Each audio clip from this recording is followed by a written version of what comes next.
kulanti wanaagsan dowdayaal kuna soo dhawaada barnaamijka wararkii ugu dambeeyey ee Soomaaliya. Qodobadaan maanta barnaamijkan ku soo qaadi doonana waxaa ka mid ah wararkii ugu dambeeyey qaabkii ay u dhacday doorashadii xiisaha badneed ee xalay ka qabsoontay magaalada Muqdisho. Madaxweyne Farmaajo oo loo dhigay 10 siyaasadeed oo quusa iyo Xasan Sheekh Maxamuud oo sameeyay rikoor cusub kadib markii loo doortay madaxweynaha Jamhuuriyadda Federaalka ah ee Soomaaliya.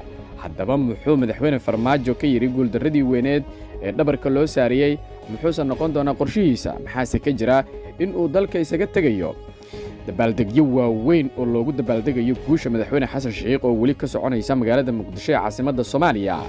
ra'iisul wasaaraha xukuumadda federaalka ah ee Soomaaliya Maxamed Xuseen Roble oo ahaa ninkii dhulka la galay madaxweyne Farmaajo oo si weyn ugu digtay guuldarada madaxweyne Farmaajo si aanan caadi ahayn u soo dhaweeyay guusha madaxweyne Xasan Sheekh. haddaba kaalintee la-eg ayuu ku lahaa Roble guuldarada madaxweyne Farmaajo. wararka kale waxaa ka mid ah beesha caalamka oo war ka soo saartay doorashadii xalay ee lagu soo gabagabeeyay magaalada Muqdisho xilli ay muujisay sida ugu faraxsaneed guuldarada madaxweyne Farmaajo iyo madaxda maamul goboleedyada oo si isku mid ah uga hadlay guusha madaxweyne Xasan Sheekh Maxamuud iyo maamulada qaar oo ay soo food saartay cabsi xoog leh kadib markii uu meesha ka baxay madaxweyne Farmaajo.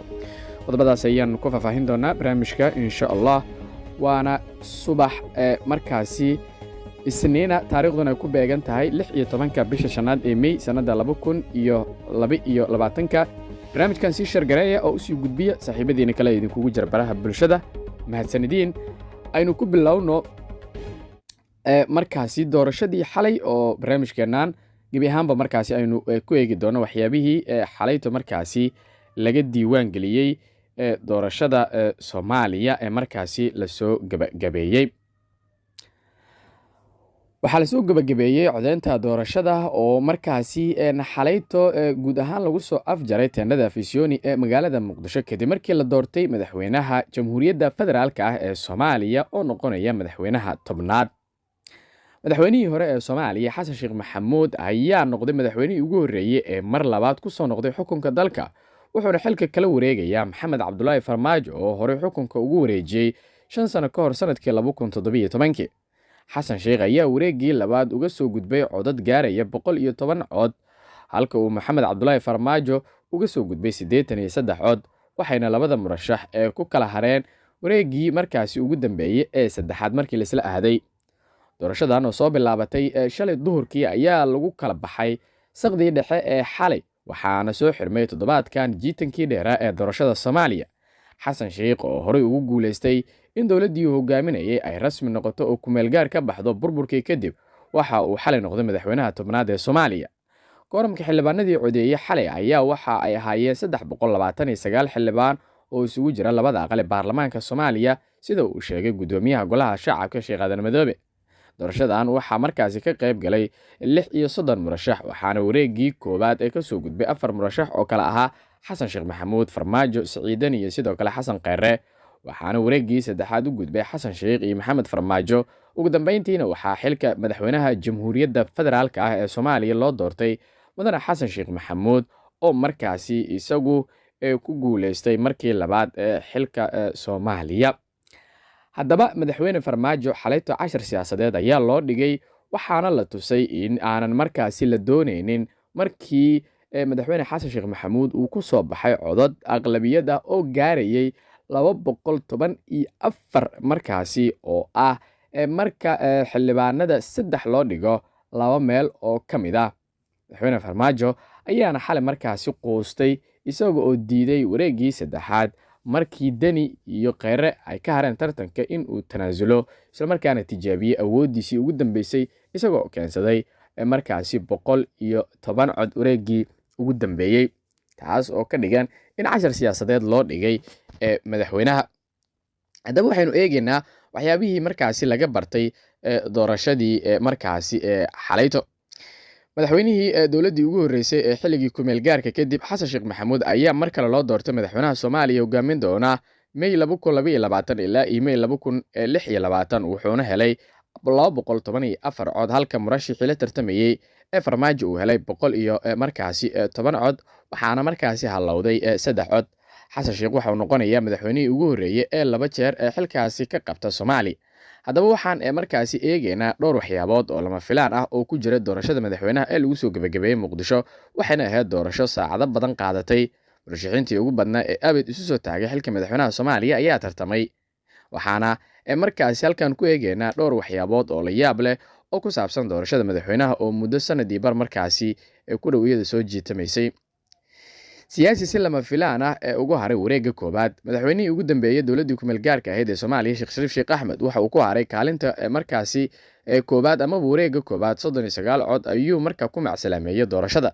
arrintaasi ma aysan sii odolsin falanqeeyaasha siyaasadda. waxa uu ku badnaa hadalhaynta ah inuu ka mid noqon doono afarta u gudbi doonto wareegga labaad, saadaashaas oo malaha markaasi lagu saleeyay ololihiisa oo soo bilowday ku dhowaad 2 sano ka hor.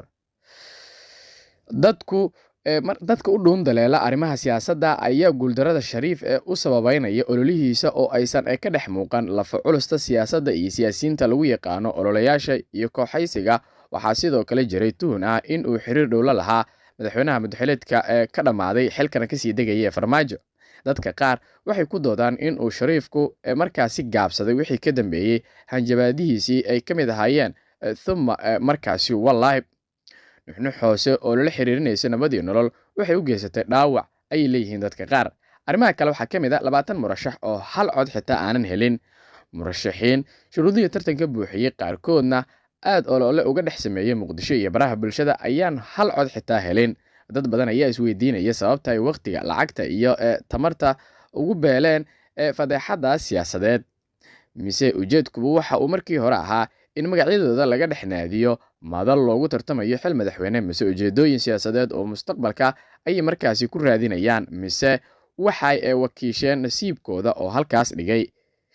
arrimaha kale ee laga diiwaan geliyay doorashadii xalay, siyaasiga wareegga labaad dhex mushaaxay ra'iisul wasaarihii hore ee Soomaaliya Xasan Cali Kheyre ayaa si lama filaan ah uga mid noqday afarta sare. waxaanu soo bandhigay bandhig aad u cajiib ah.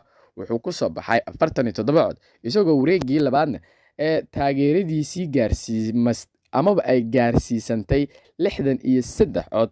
wuxuu aad ugu dhowaaday Siciid Cabdulaahi Dani oo kaalinta koobaad uga soo gudbay wareegga koobaad. sida xilka ra'iisul wasaaraha looga qaaday waxa uu wada olole, sidaas oo ay tahay dad badan ayaa aaminsanaa inuusan u gudbaynin wareegga labaad. waxa uu Shariif la wadaagay tuhunka ah in uu badiil u yahay Farmaajo. waxaa sidoo kale horey loogu dhaliilay in uusan samaynin xisaab xir siyaasadeed iyo ka jawaab celin la'aanta eedeymo loo jeediyey intii uu ra'iisul wasaaraha markaasi ahaa, inkastoo uu waxyaabo badan ka hadlay. arrimaha kale waxaa ka mid ah Dani iyo wacdarihiisii. madaxweynaha dowlad goboleedka Puntland Siciid Dani waxa uu wacdaro ka dhigay wareegga koobaad ee doorashada madaxweynaha. waxa uu ku soo baxay 65 cod oo ahaa kuwii ugu badnaa ee uu hal qof helo wareeggaas. waa la qiyaasayay in uu aad markaasi isu diyaariyey. xildhibaanada ka soo baxay ee Puntland uu ku tashanayay, hase yeeshee codadkaas saddexda baa ugu darsantay wareeggii labaadna. waxa uu ahaa farqi sameeye. waxay codadkaasi u dhaceen Xasan Sheekh Maxamuud oo la rumaysan yahay inay ahaayeen saaxiibo isku dhow una ka dhaxeeyay xulafaysi siyaasadeed oo ka dhana Farmaajo. taas oo jirta, haddana waxaa Dani ka goonayd in uu meesha ka saaro Farmaajo oo ay horey isugu qabteen siyaasadda. si kastaba ha ahaatee dib ugu laabashadiisa Puntland ma noqon doono safar sahlan. caqabado uga imaanaya ku-xigeenkiisa oo kursiga ku haysta ayaa sugaya. ma laga yaabaa haddaba inuu Xasan Sheekh u noqdo ra'iisul wasaaraha xiga ama uu kaalin ku yeesho xulashada ra'iisul wasaaraha markaasi xiga? wahagaag intaas amaba qodobadaasi waxay ahaayeen qodobadii markaasi laga diiwaan geliyey doorashooyinkii markaasi xalayto lasoo gabagabeeyey marka uu ku guuleystay madaxweynihii hore ee Soomaaliya Xasan Sheekh Maxamuud. haddaba hambalyo iyo markaasi bogaadino ayaa loo diray Xasan Sheekh Maxamuud. inta aanan gelin hambaliyada, magaalada Muqdisho caasimadda Soomaaliya waxaa weli ka soconaya dabaaldegyo waaweyn oo lagu taageerayo guusha madaxweyne Xasan Sheekh Maxamuud.